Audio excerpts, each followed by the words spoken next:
let's come to the third example. Third example is a plus this is bc plus d whole bar. Okay, so let's start by drawing the CMOS circuit.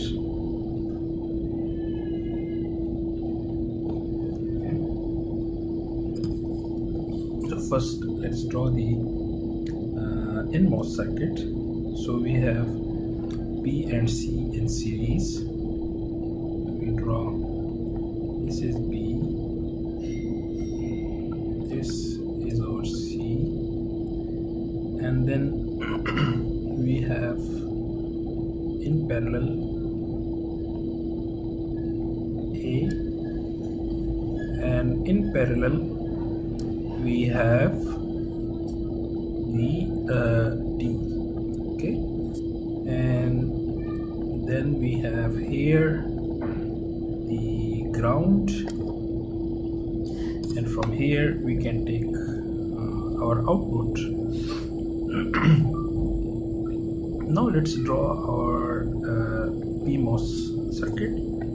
So in PMOS it is opposite of this, and by opposite we mean that B and C, we can also write like this. They are in, so this is C, this is B, they are in parallel. Okay, and they are in series with let's say A and D.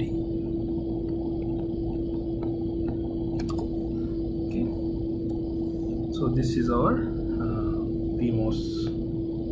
These are our PMOS circuits. This is point is our VDD. Now let's draw our layout circuit, and we start by drawing this is our ground, this is our VCC VDD line, and then we take a green one which is our N region, and we take a yellow one which is our p-type doping, and then we take the red lines. So we say this is our first polyline, second polyline, third polyline, and fourth polyline. Maybe I should make these lines a bit longer.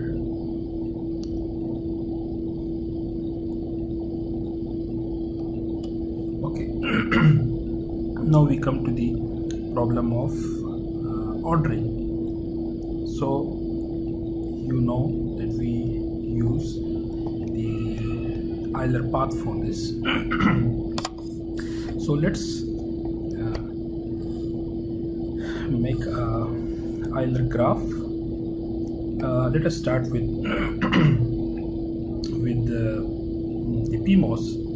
So let me label the nodes. So this is node V, this is node 1, this is node 2, this is node Y, which is our output, and you can call, for example, this node, or let's label it after completing the Euler graph. So we start with the PMOS. We say okay, VD node V, then we draw node 1, draw node 2, draw node Y. So between 1 there is this transistor A. Between 1 and 2 we have B and C, and then we have this node D. Okay. So now let's see if I select this one, this pattern. So I pass through A, then I pass through B, then I pass through C, and this is not satisfied. Okay, so let's check another one. Let's check for example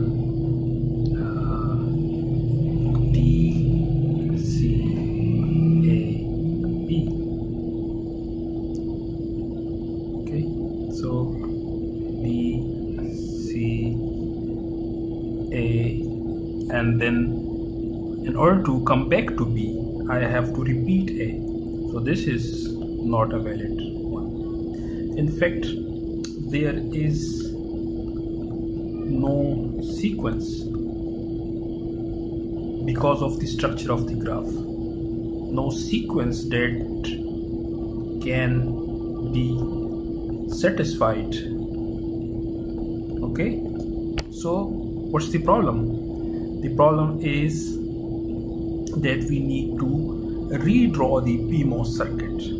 The PMOS circuit graph is such that it cannot satisfy any sequence of the Euler graph. So that's why we have to change the PMOS construction. And by changing, I mean that let's redraw the PMOS. So remember this one, the A is at the top and the D was at the bottom. So now we can redraw this in the following manner. So we can say, for example, our parallel combination of B and C, this is our parallel combination. They are at the top, and then we have a series combination of our A and D transistors. In this way, the Euler graph would change now. This point is V, this point is 1, this point is 2, and this point is our output point Y. So now I remove this one because the Euler graph is changed.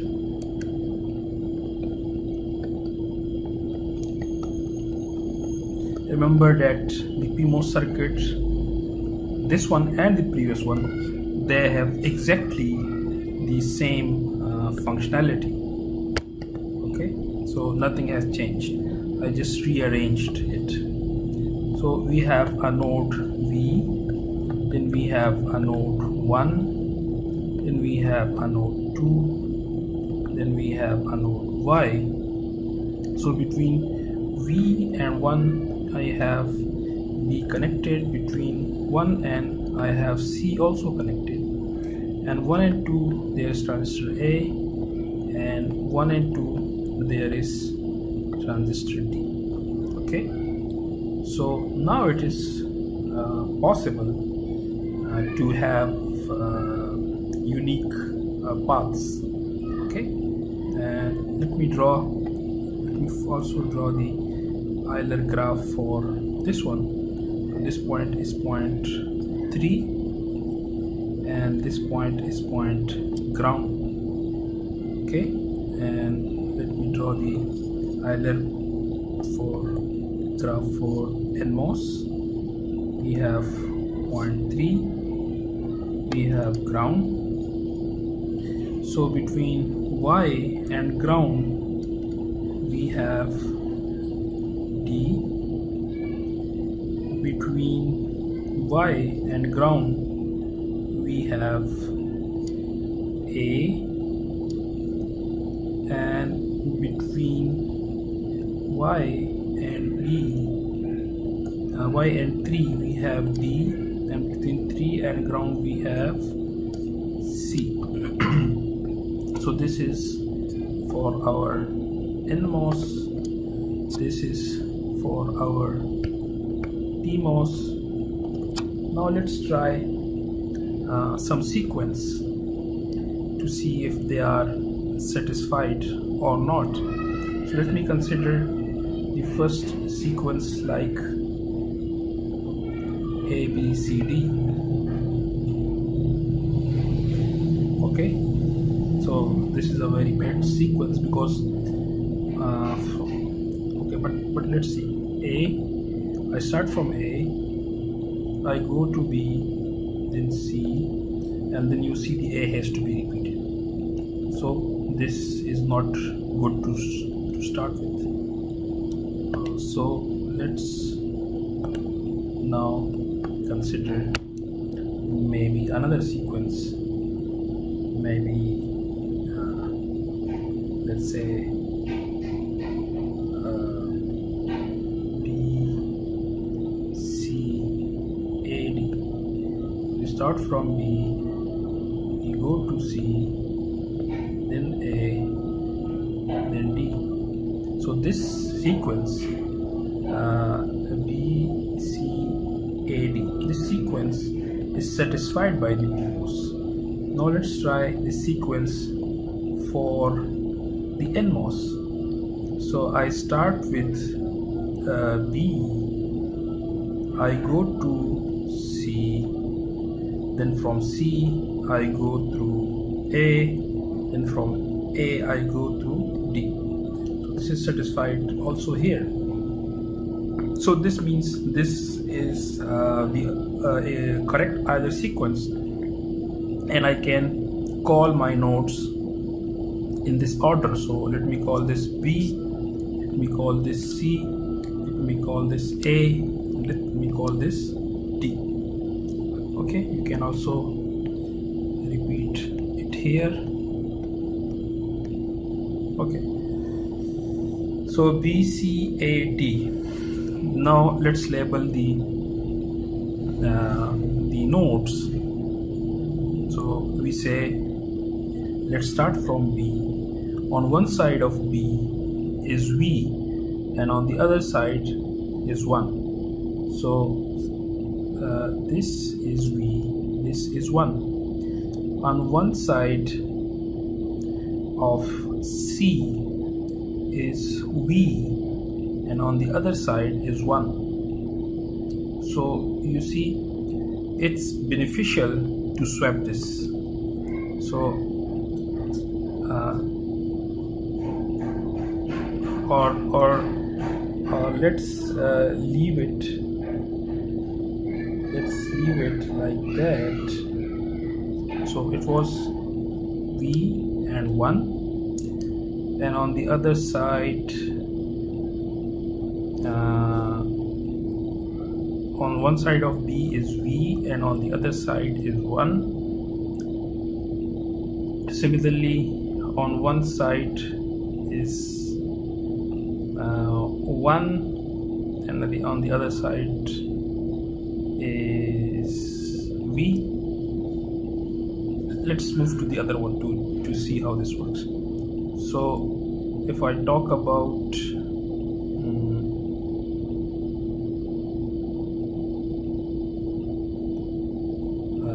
A, okay, so on one side of A should be 1, and on the other side should be 2. Okay, then on one side of D should be 2, and on the other side should be Y.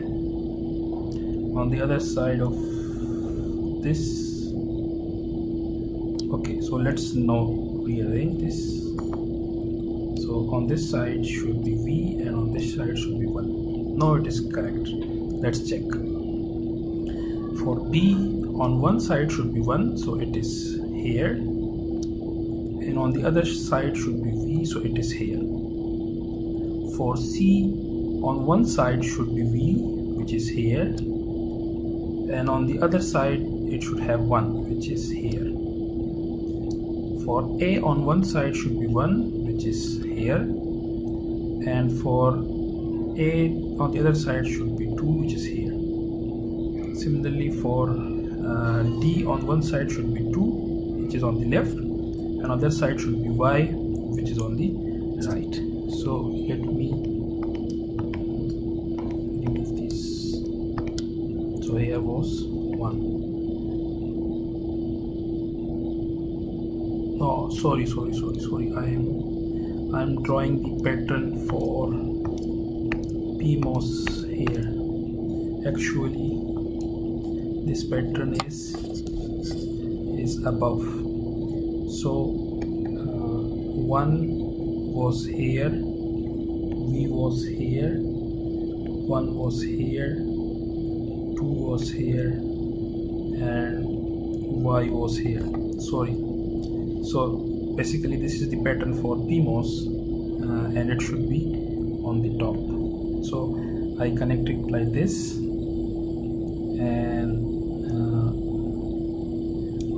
let's use the green color.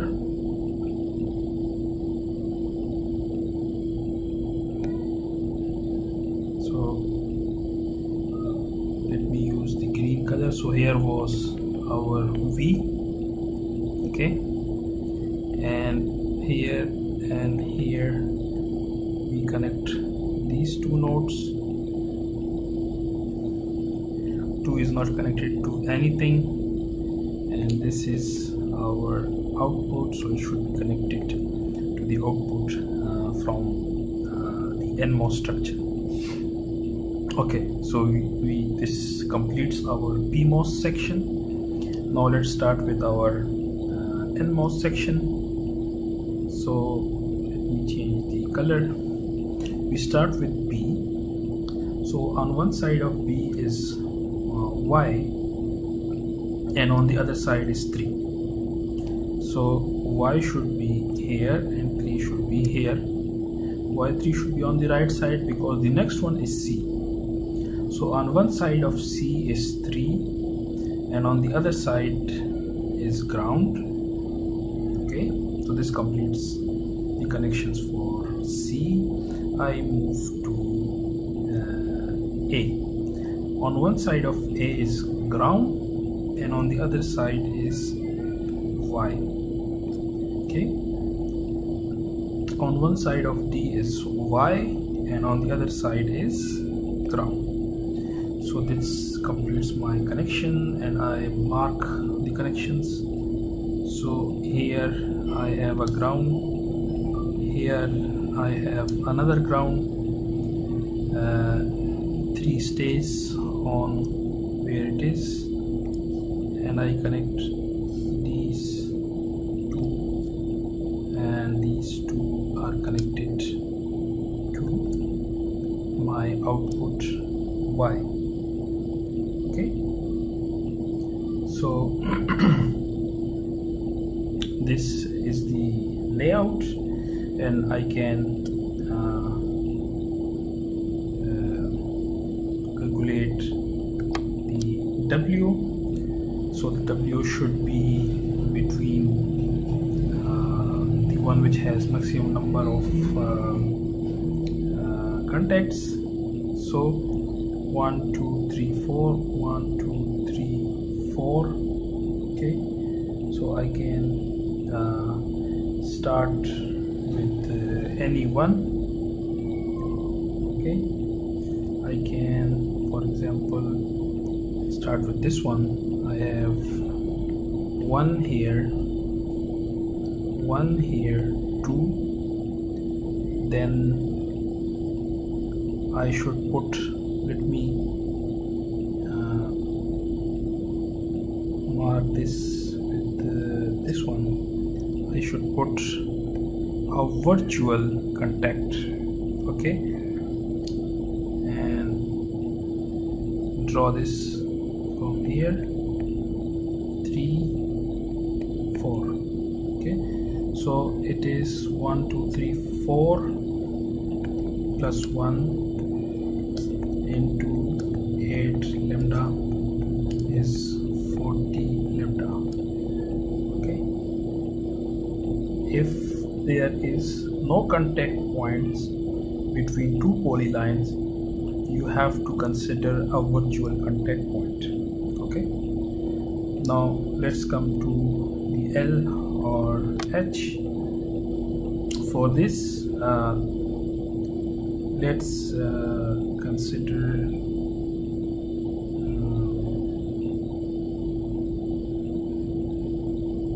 this one. So we have 1 here, 2 here, 3 here. Okay, 1 2 3 4 here. Okay, so 4 1 2 3 1 2 3 4 and the fifth one. Okay, so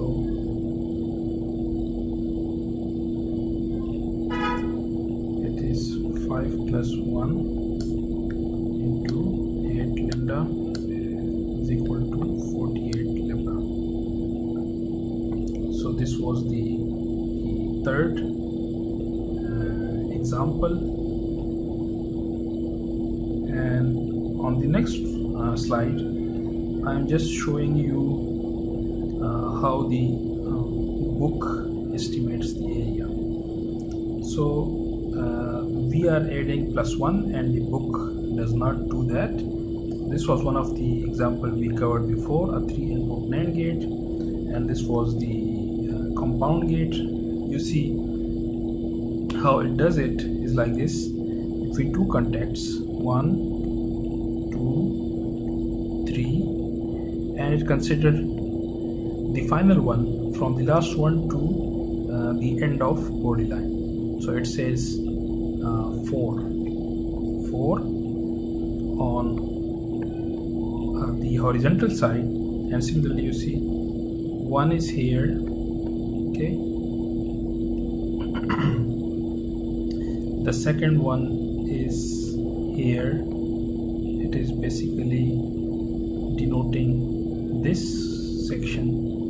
The third one is here. It is basically denoting this section, and the fourth one is denoting this section, and the last one you see it's denoting the VCC. So you count 1 2 3 4 5. So on the L side you have 5, you multiply with 5. Okay, and if you come to the right hand side, you see this one is for this one, for this one, for this one, for this one, and this is the last one. So you have 1 2 3 4 5. Actually what we do, we just add. For this one we add. Okay, and if you come to the vertical direction, you see for this one, then we have for this one, then we have for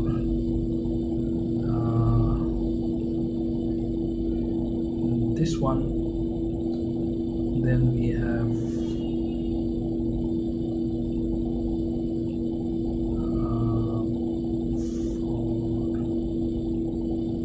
this one.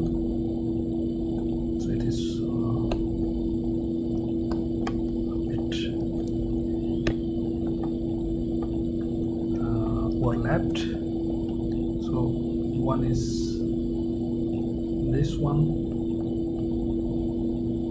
then the next one is this one, and we have this one, we have this one, we have this one. So 1 2 3 4 5, and we have the last one 6. Okay, so it's just the same, but the book counts it in a different way. So this is the end of chapter number 1. I hope that you have you will go through all these lectures very carefully, and you will solve the assignment 1, which is already available online. So I strongly recommend you to solve assignment number 1, and after solving assignment number 1, quiz 1 will be available, and you will have 24 hours to attempt quiz number 1. Okay, and this week we will have a long question and answer session.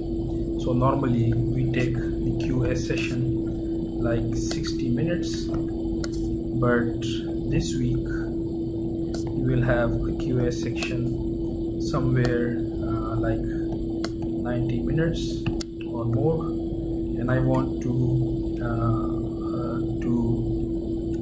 you to ask me questions related to chapter number 1. So before we close this topic, I strongly recommend that you should clarify all your concepts, and you should solve assignment number 1 so that you can attempt quiz number 1 with full credit. So this is all for this lecture.